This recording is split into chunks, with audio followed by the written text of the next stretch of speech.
மதுரை மாநகரில் காவல்துறைக்கு சவால் விடும் வகையில் அடுத்தடுத்து நடைபெறும் கொலைகளால் மக்கள் பீதியில் உள்ளனர்.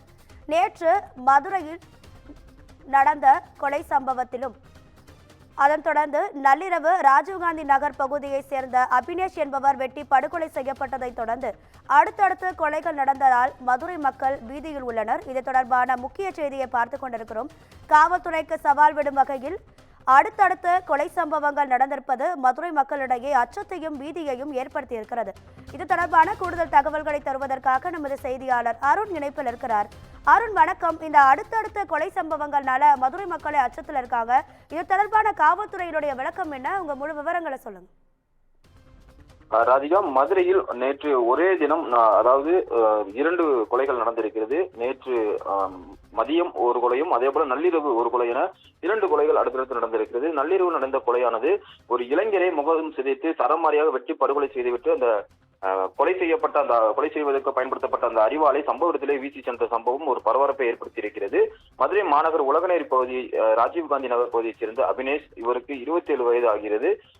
இந்த இளைஞரான ஆட்டோ ஓட்டி பணியாற்றி வருகிறார். இவரது சொந்த ஊர் மேலூர் பகுதியில் இருந்து வருகிறது. கடந்த சில ஆண்டுகளாக தனது பெற்றோருடன் அவர் வசித்து வருகிறார்.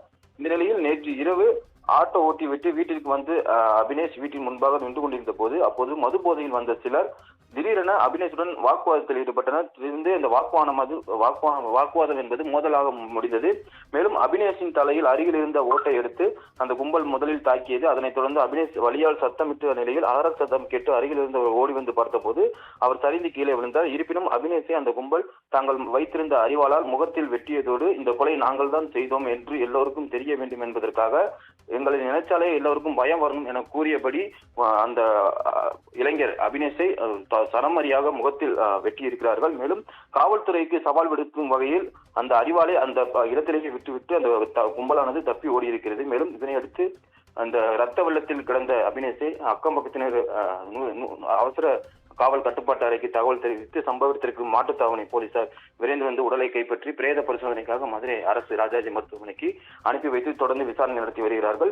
இந்த கொலை சம்பவத்தை பொறுத்தவரை அருகில் கிடந்த அதாவது அறிவாலை வைத்து தடயவியல் நிபுணர்கள் கைப்பற்றியதோடு மாட்டுத்தாவணி காவல்துறையினரும் இந்த கொலை சம்பவம் குறித்து தீவிர விசாரணையில் ஈடுபட்டு வருகிறார்கள். நேற்று ஒரு தினம் மட்டுமே காலை மதுரை மாநகர் ஆணையூர் பகுதியில் ஓய்வு பெற்ற தலைமை காவலர் இளைஞர் ஒருவரை வெட்டி படுகொலை செய்த சம்பவத்தை தொடர்ந்து மதுரை மாநகர் பகுதியில் மீண்டும் ஒரு நள்ளிரவில் ஒரு கொலை சம்பவம் நடந்திருக்கிறது. நேற்று ஒரு நாள் மட்டும் 2 கொலைகள் நடந்திருப்பது காவல்துறைக்கு சவால் விடுக்கும் வகையில் அமைந்திருக்கிறது. இது குறித்து காவல்துறை விளக்கம் கூறுகையில் தொடர்ச்சியாக குற்றச்சம்பவத்தை கட்டுப்படுத்துவதற்காக தொடர்ந்து ரோந்து பணியில் ஈடுபடுவதும் அதே போல வார இறுதி நாட்களில் தீவிர கண்காணிப்பில் ஈடுபட்டு வரக்கூடிய நிலையில் இதுபோன்ற சம்பவத்தை தவிர்க்க என்பதற்காக தொடர்ச்சியாக பாதுகாப்பு பணியில் ஈடுபட்டு வருவதாகவும் குற்றவாளியை விரைந்து பிடிப்பதற்காக தனிப்படை அமைத்திருப்பதாகவும் தெரிவித்திருக்கிறார்கள். ராதிகா,